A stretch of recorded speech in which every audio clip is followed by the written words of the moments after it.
Good morning. We're in John 1 and we're in verse 13 this morning. Just to catch us back up, Jesus, the Word, the Logos, was in the world, and though the world was made through him, the world did not recognize him. He came to that which was his own, but his own did not receive him.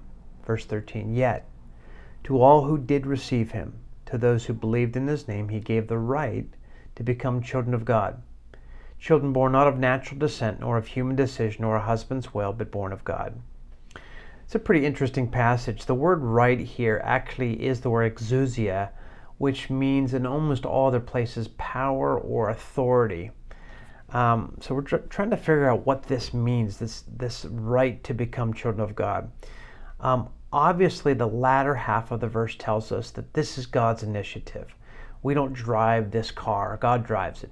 He's the one who opens the door to us, so that when we hear and believe and receive Christ, right, what exactly does God do?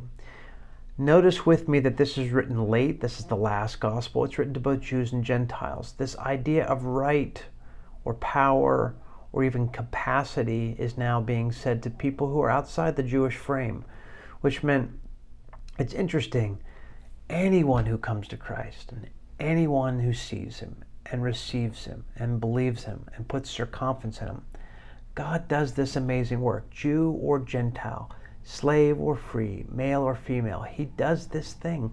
He brings us all into his family. And then we become literally his sons and daughter, seated at the banquet table with our Father, receiving from him the good gifts that he wants to give us, caring for us, pouring his resources over us, and providing for us, and even providing protection for us, giving us identity and purpose and meaning.